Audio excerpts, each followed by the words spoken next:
Hello नमस्कार, मी दीपाली. तुम्हा सगळ्यांचं आपल्या व्लॉगमध्ये अगदी मनापासून स्वागत आहे. तर हा आपला शिफ्टिंगचाच व्लॉग आहे, पण शिफ्टिंग करून आठवडा झाला, 10 दिवस झाले असतील, तरी मी व्लॉग अजून पोस्ट केला नव्हता. कारण शिफ्टिंगमध्ये इतकं दिवस गेले की त्यामुळे मला व्हिडिओ बनवायला आणि पोस्ट करायला अजिबात जमलं नाही. तर त्या दिवशीचा शिफ्टिंगमध्ये शूट केलेला हा सगळा व्हिडिओ आहे. जर व्हिडिओ आवडला तर नक्की लाईक करा आणि आपल्या फॅमिलीचे व्लॉग्स पाहण्यासाठी असं चॅनलला सबस्क्राईब करा. तर इथे संडे होता, सुट्टी होती आणि आजच शिफ्टिंग करणार होतो आम्ही. तर आज या घरामध्ये आमचा लास्ट दिवस होता. तर त्याआधी मग भराभरी करायच्या आधी आम्ही डीमार्टला गेलो. कारण नवीन घरापासून डीमार्ट भरपूर लांब होतं, त्यामुळे पसारा जाणार होता. म्हणून म्हटलं की याच्यासोबतच किराण्याची पिशवी पण जाईल. त्यामुळे मग आधी किराण्याचं काम करून घेतलं. त्याच्यानंतर घरी आल्यानंतर थोडंसं जेवण वगैरे केलं आणि मग सगळ्यांनी मग भराभरीचं काम सुरू केलं. यांनी बऱ्याच मोठमोठ्या पिशव्या पण आणल्या होत्या, त्यामुळे सगळं सोपं झालं. आणि खालचं डिपार्टमेंट मी आईंकडे दिलं होतं. आईंना म्हटलं खालचं तोपर्यंत भरा, तोपर्यंत वरचा पसारा मी सगळं वेगवेगळं भरते. म्हणजे कसं की खालचं खाली भरलं, वरचं वरती वेगवेगळं भरलं म्हणजे परत नवीन ठिकाणी गेल्यावरती मग सगळं सोपं जाईल, लवकर लवकर वस्तू सापडतील आणि परत सामान लावायला पण जास्त प्रॉब्लेम येणार नाही. यांनी पिशव्या आणल्यामुळं जमलं, नाही तर मग ज्या आधीच्या पिशव्या आणि पोते होते त्याच्यामुळे तर सामान बसलं नाही. कारण आधी इतका पसारा काहीच नव्हता.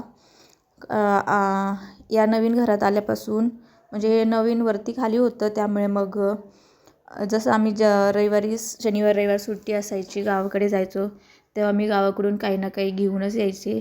त्यामुळे थोडं थोडं म्हणत भरपूर सारा पसारा मी करून ठेवला होता.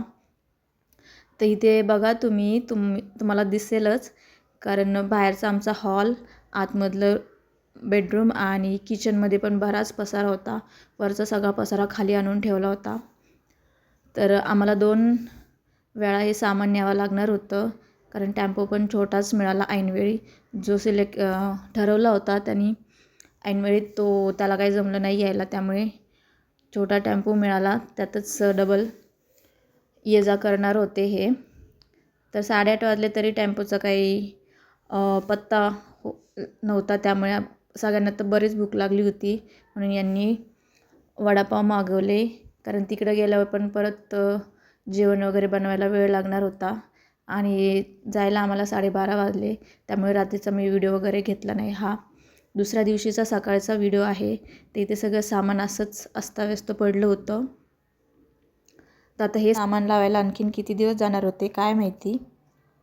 माझं कॅमेरासोबत बोलण्याचा प्रयत्न चालू आहेत, कारण मला अजून पण कॅमेरासोबत बोलून डायरेक्ट बोलायचं कॉन्फिडन्स येत नाही आहे. त्यामुळे मी व्हॉईस ओव्हरच करून व्हिडिओ बनवायचा प्रयत्न करते.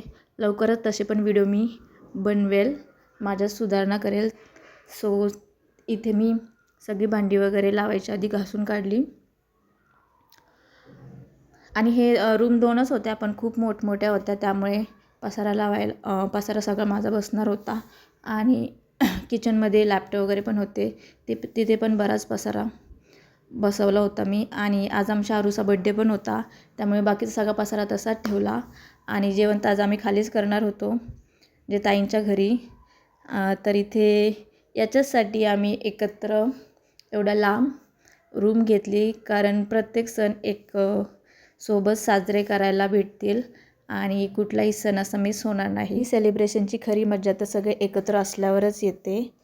असा होता आमचा शिफ्टिंगचा व्हिडिओ. तर आजपुरतं एवढं. भेटूया नेक्स्ट व्लॉगमध्ये. तोपर्यंत बाय.